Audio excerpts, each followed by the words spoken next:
Hi guys, this is Tony here from Metal Roos. You're about to sit down and enjoy an interview I just did um, over there, and so do like and subscribe so you can get all this straight into your streaming and into your consciousness as soon as it arrives. So enjoy the interview, and I will. Over to you, Tony. Well, thanks for coming on and chatting with us about this fantastic upcoming tour. That's Yeah, really looking forward to it. Yeah, because it's the first time since 2008, isn't it? Yeah, yeah. Wow, It'll be our second trip there. some time ago, and there's a lot of water under the bridge since then, eh? A lot Oh of yeah. Oh yeah. We're basically a different band at this point, just personnel wise and the stuff that we're playing and the way that we play it. So it's anybody who saw us back then, it's going to be a little bit different this time. oh, But I think in a better way. I think that's fantastic. Yeah, yeah. I mean, you want that though, don't you? I mean, I think it'd be great to come and see you and see something different. Particularly I mean, I was only listening to Terrifier again this morning. I can't believe it's 21 years.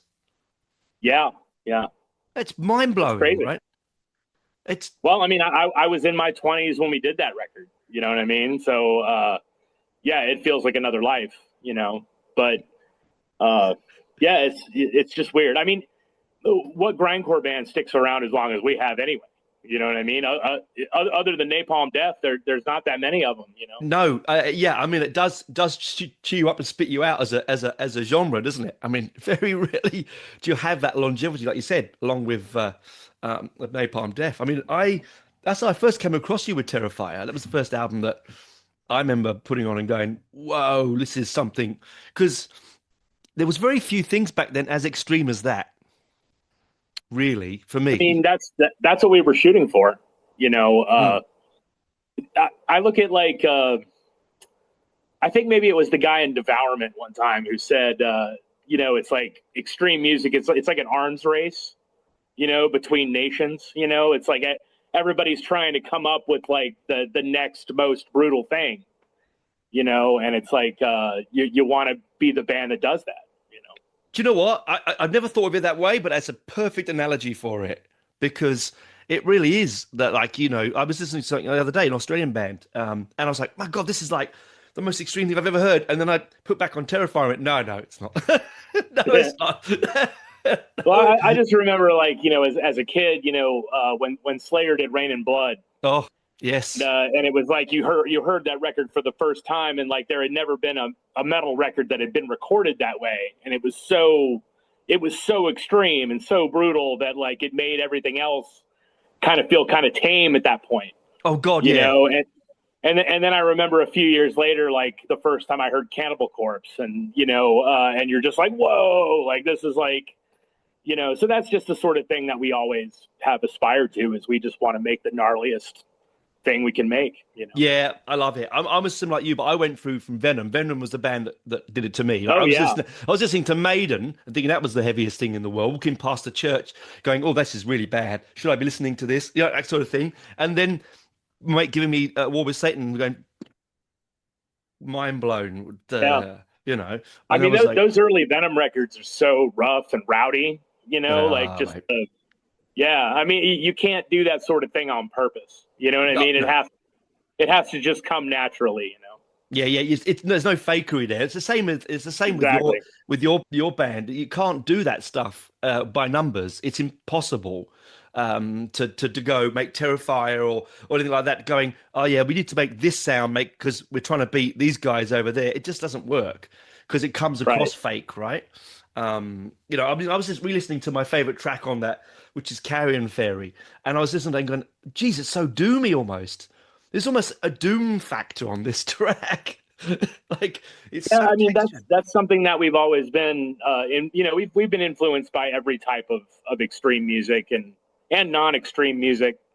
Mm. And, I just think if you're a band that's lucky enough to stick around for a while, you don't you just can't keep mining the same cave. You know what I mean? Like you gotta You got to Yes. pick some other. You got to go in some other directions because I don't see the point in like take a band like Metallica. Like even though I'm not as big a fan of new Metallica as old No, same. Metallica, I like the fact that they don't want to just remake the same thing over and over again. I think that's what bands are kind of supposed to do is to you have to find ways to make it fresh, Yeah, to grow. Big but growth as well. not so fresh that it alienates everybody that already likes it. Yeah, you're not going to bring bagpipes into your extreme music. Yeah. Right. Like Yeah. if our next album sounded like 311, you know what I mean? It's just like Oh God. Yeah. people wouldn't sit for that. No, of course they wouldn't. And you've got a hardcore, and that's a great way of saying it. You've got a hardcore fan base here in Australia, particularly, and around the world. I mean, you don't say the name Pig Destroyer. Everyone knows exactly who you are. There's no misnomer. Like we know who Pig Destroyer is. We're like we're so lucky in that respect because we don't, for as little as we play out, to have as many fans and those fans be as passionate as they are. We're very, very fortunate.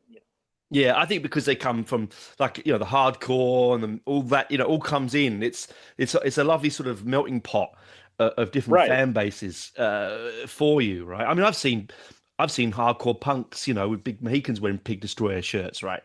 You just see it's every like there's no one defining fan of your band, But even though we're definitively a metal band, we've always aspired to play like a punk band.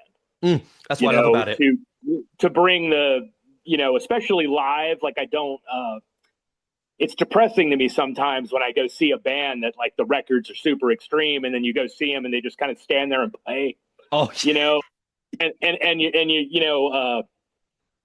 always liked bands that just bring that live energy and, yeah, mate, that's exactly what we want.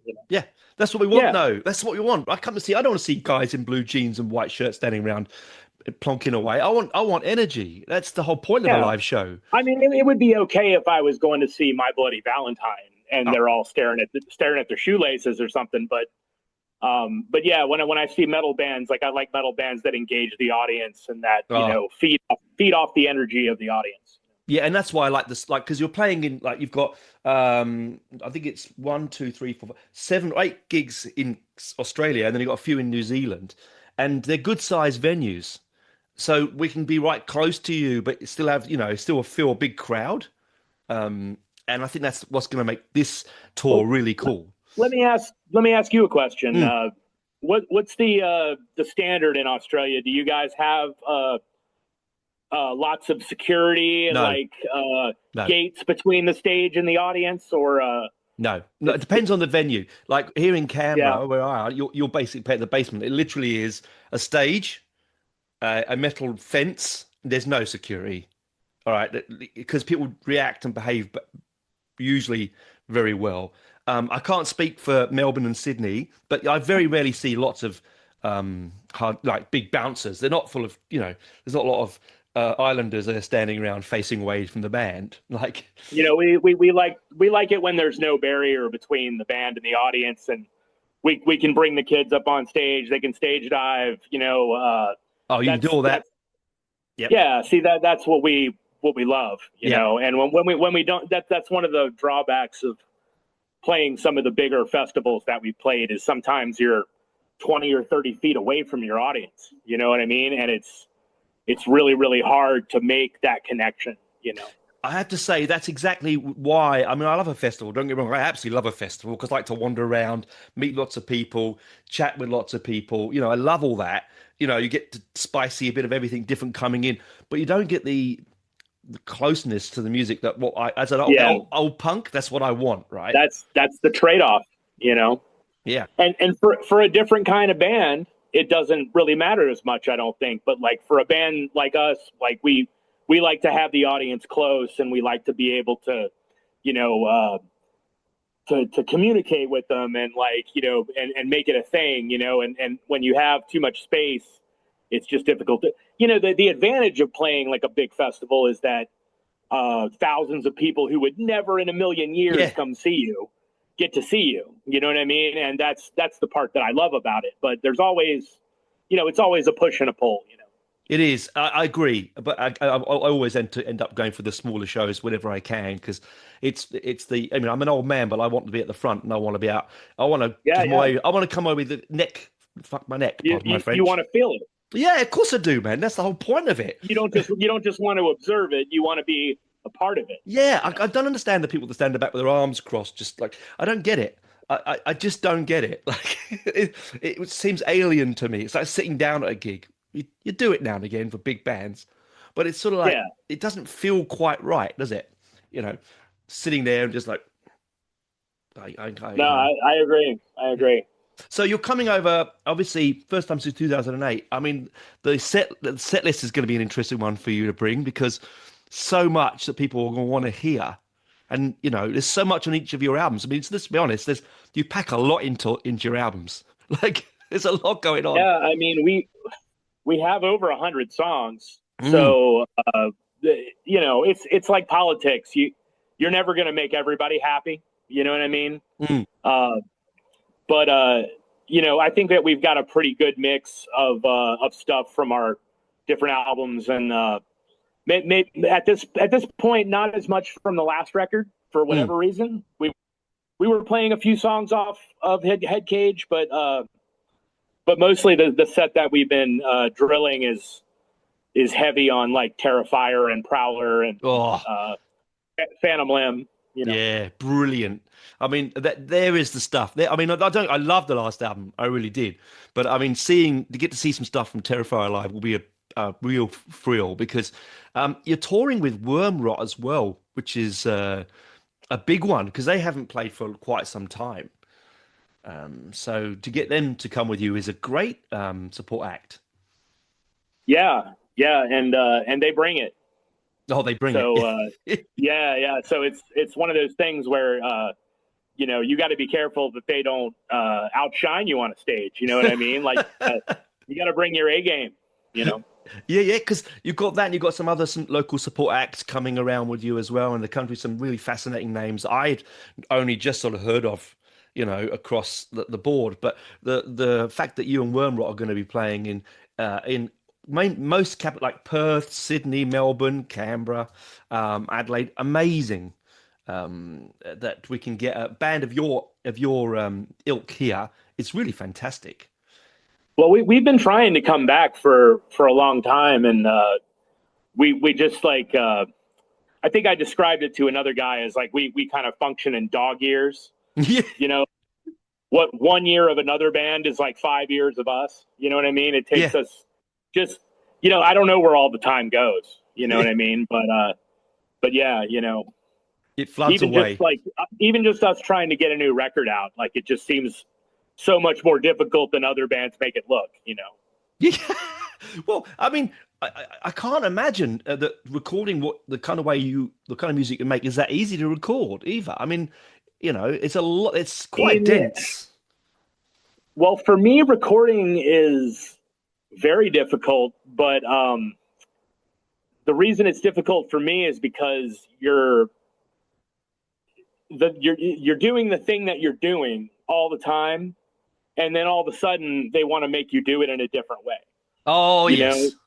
So you spend all your time playing live or practicing with your band, and your band's there and they're live in the room, and then all of a sudden you're in a room by yourself with headphones on, and you're trying to capture that same energy.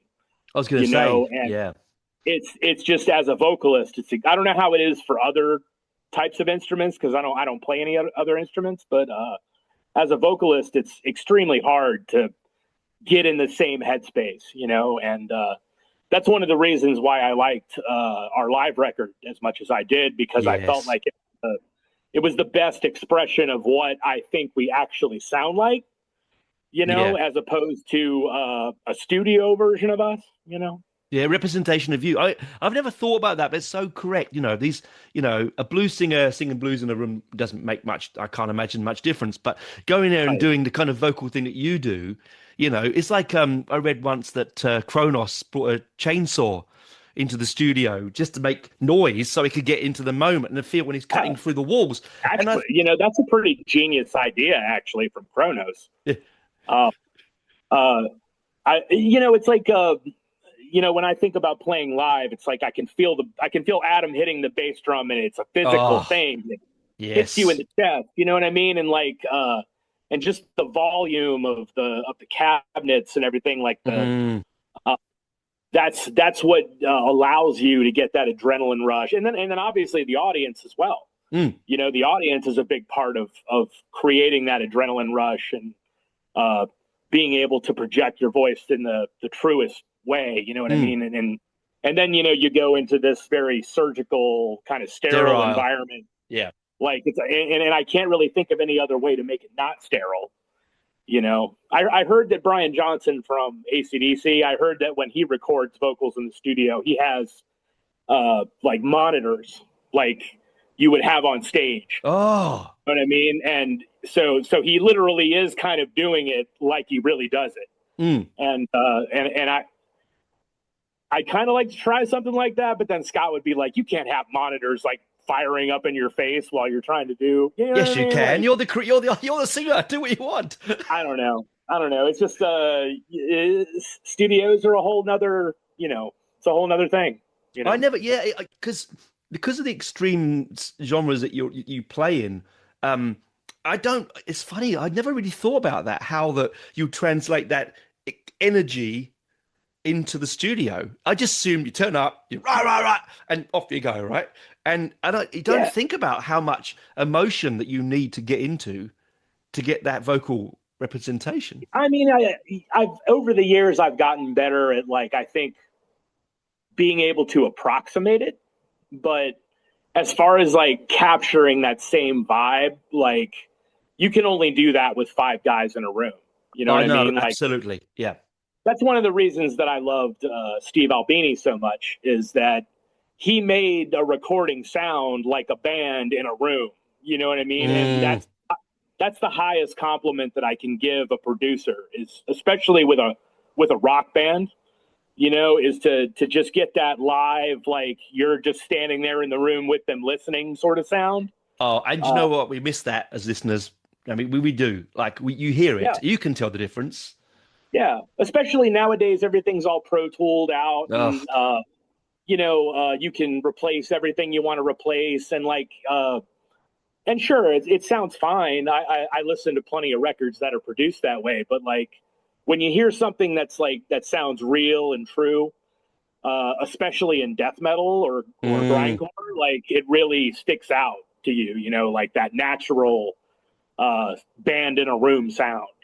I think that's why I go for the underground death metal and grindcore stuff generally most of the time. Absolutely. Because especially the European stuff, because it feels cavernous, it feels collective, it feels like on a stage, and I like that. I heard a great quote from John Lydon, said when he recorded Nevermind the Bollocks, he got the sound because he didn't know he couldn't hear himself.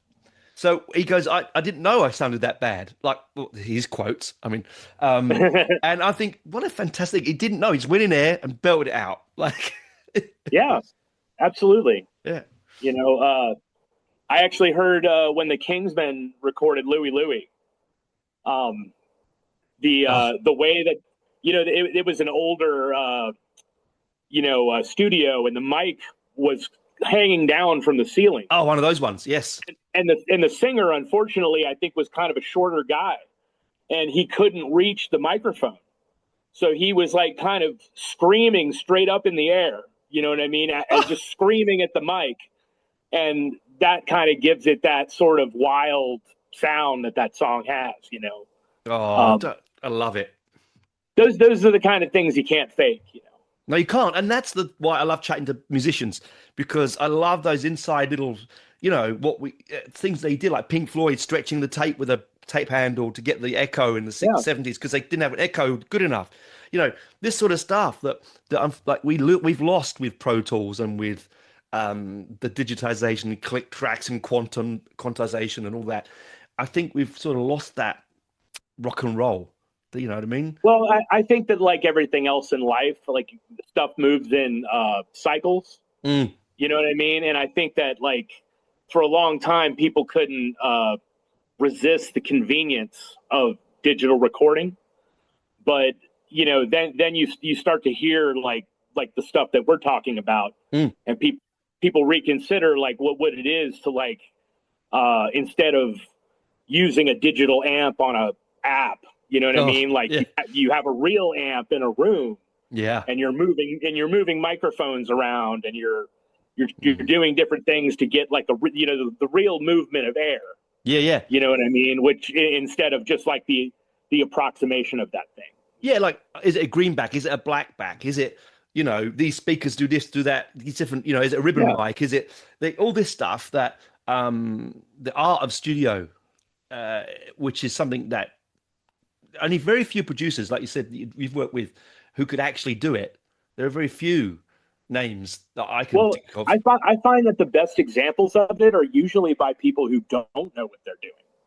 You know, and they're just kind of making the best of what they have, and it just turns out brilliant. You know what I mean? For whatever reason, you know. Do you know the Greek band called Dead Congregation? Yes. Are you familiar with that band? Yes. Their first album just has this sort of like, it sounds like death metal that was recorded in the 1800s or something. Yes. It's got this incredible like kind of cobwebby quality to it, that you can't do on purpose. You know what I mean? It just kind of has to happen. You know. Oh, I love that. It's like when I learned to play guitar many years ago. I play bass, little bits and pieces. And people say, "You've got to play this note there," and I go, "Why? This note there sounds good to me." Like that punk ethos that I don't know what a C should be with an A and an A should be with a C sharp. I don't know, but if I put it there, for me, it's pleasing.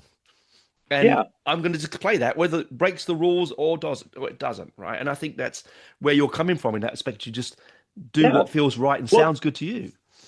Well, I think that one of the things, okay, I don't want to get too philosophical about stuff, but one of the things about music is it's an emotional thing, you know. It connects to you on an emotional level, a human level, you know, and there's a thing that's human about perfection. You know, and I think that the thing that draws us to music that we like are the flaws. The things, it's the mistakes and the little things that aren't perfect that make it relatable and make it mean something to you. You know, at least for me. You know, I'm with you. I'm with you on that. I don't like when music's too perfect. You know, it's just like when you see a movie and the digital effects are too perfect or something like that. It doesn't look real. No, you want to see the strings sometimes, don't you? That's right. Right. Yeah. You know, it's like the difference between like the original Star Wars movies and the newer Star Wars movies. Yeah. Where you're seeing, even though they're models, they're real things. They cast shadows and they, you know, it looks real to the eye, you know. And then you see the stuff that's all digital and you just know it's digital. Yeah, you can. It's that Disney feel that just doesn't seem to work. But look, I've loved chatting. Oh my God, this has been an amazing chat. Thank you very much. I'm so looking forward to seeing you in Canberra when you get here. It's in September. And are you moving on to Asia after this, or just New Zealand and home? No, we're just doing Australia, New Zealand, and then we're coming home, and hopefully in the fall, winter, we'll get our record finished, and you know, try to get it out next year. Oh, look, man, I can't wait. I mean, if it's as good as your other stuff, it's going to be amazing. So I hopefully the flight looks after your voice, because that's a long way to come up there in the air. You know, it's nothing that a little bit of whiskey can't fix. No, and we do some really good ones over here, so you'll be all right. Nice. Well, thanks for chatting. I've loved it. Really enjoyable behind the scenes chat. Thank you. And thank you for your amazing albums as well. Thank you, man. Say that, man. I just want to say that because it was my pleasure. Yeah, and we'll see you in September.